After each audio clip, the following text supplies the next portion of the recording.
नमस्कार दोस्तों, स्वागत है आपका हमारे वीडियो में। हमारी आज की कहानी है माँ कहाँ गई। मेरा नाम पंकज है। इस कहानी की शुरुआत तब होती है जब मैं केवल 10 वर्ष का था। अभी मेरी उम्र 20 साल है। पूरे 10 साल बाद मुझे अपनी जिंदगी का एक ऐसा सच पता चला जिससे मैं पूरा अंदर तक हिल चुका था। जब एक सुबह मेरी आँख खुलती है और मुझे मेरी माँ नहीं दिखती है। रोज जब भी मैं अपने बिस्तर से उठता था तो सबसे पहले अपनी माँ को ही ढूंढता था। रोजाना की तरह आज भी मेरी आंखें माँ को ढूंढ रही थी। पूरे घर में माँ माँ चिल्लाकर मैंने पुकार लिया, पर मेरी माँ की तरफ से मुझे कोई भी आवाज नहीं आई। फिर मैंने सोचा शायद दादा दादी और पिताजी को पता होगा। मैं जैसे ही दादा दादी के पास गया, उन्होंने मुझे अपने गले से लगा दिया। मैंने अपनी माँ का जिक्र पूछा तो उनकी तरफ से कोई भी जवाब नहीं मिला। फिर मैं अपने पिताजी के पास गया। मेरे पिता के आंखों में आंसू थे। मैंने पूछा, क्या आप रो रहे हैं? मेरे पिता ने बिना कोई जवाब दिए मुझे गले से लगा लिया। मैं सोच रहा था, ये आज हो क्या रहा है। पहले माँ नहीं मिल रही और किसी से भी पूछ रहा हूँ तो सब खाली मुझे गले लगा रहे हैं। कुछ दिनों तक मैं रोज अपनी माँ का इंतजार कर कर उनके बारे में सबसे पूछता, पर मेरे घर वाले खाली यही कहते कि अब तुम्हारी माँ नहीं आएगी। यह सुनकर मैं हैरान रह गया। मुझे बिना बताए मुझे यहाँ छोड़कर माँ कैसे जा सकती है। उन दिनों मैं बड़ी ही अजीब मनोस्थिति से गुजर रहा था। मेरी समझ में कुछ नहीं आता था। अब मैं अकेला अकेला रहने लगा था। मैं दिन भर खींचता, चिड़चिड़ाता, जिद करता और रोता रहता। उधर पिताजी भी बहुत परेशान व उदास रहने लगे थे।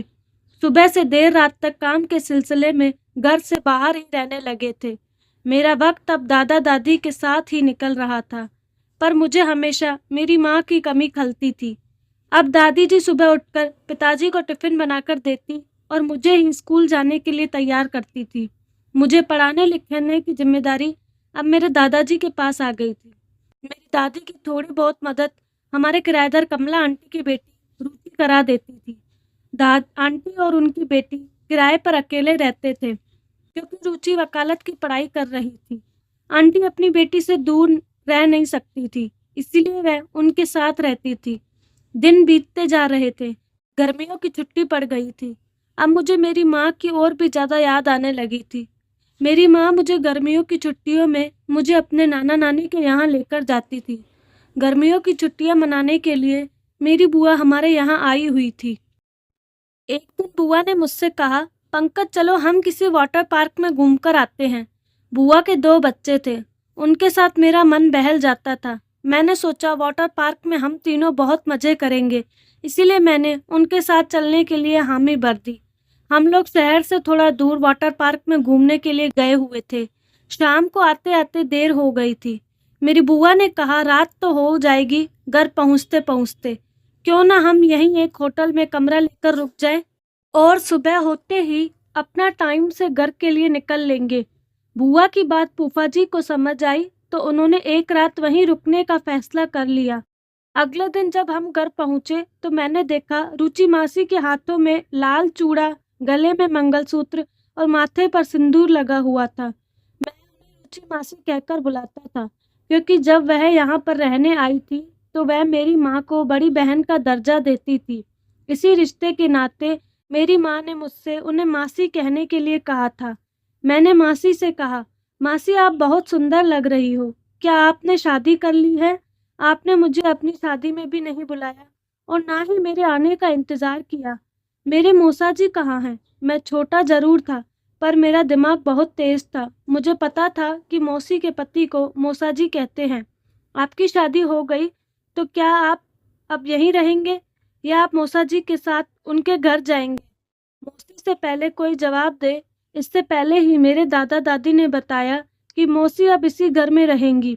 मैंने दादा दादी से कहा, मौसी तो यहीं रहती थी। तब भी मेरी दादी ने कहा, मौसी पहले ऊपर किराए के मकान पर रहती थी, पर आज से वह हमारे साथ नीचे वाले घर में रहेंगी और आज से तुम इन्हें माँ कहकर बुलाओगे। माँ को यह तो मेरी मौसी है। इतने में ही मेरे पिता ने पीछे से आवाज़ दी, क्योंकि अब तुम्हारी मासी की शादी तुम्हारे पिता से हो गई है, इसीलिए वह तुम्हारी मासी नहीं माँ है। पिता की यह बात सुनकर तो मेरे पैरों तले से जमीन खसक गई थी। अब तक जो मैं मौसी को प्यार भरी नज़रों से देख रहा था, वह नज़रें अब तुरंत नफरत में बदल चुकी थी। यह बात मेरे दिल में इतना गहरा छाप छोड़ेंगी, मैंने सोचा नहीं था। मैं अपने जीवन में आए इस परिवर्तन को पचा नहीं पा रहा था। आंखों में आंसू लेकर मैं घर के मंदिर के एक कोने में जाकर बैठ गया। मेरी आंखों के आगे बार बार रुचि मासी का सजा धजा हुआ रूप घूम रहा था। अब मेरे पास किसी से कुछ पूछने को बचा ही क्या था। मैं समझ गया था कि घर में सभी ने मिलकर मेरे साथ ऐसा खेल खेला है। अब मेरे जीवन में परिवर्तनों का सिलसिला शुरू हो गया था। हर रोज कुछ बदल रहा था।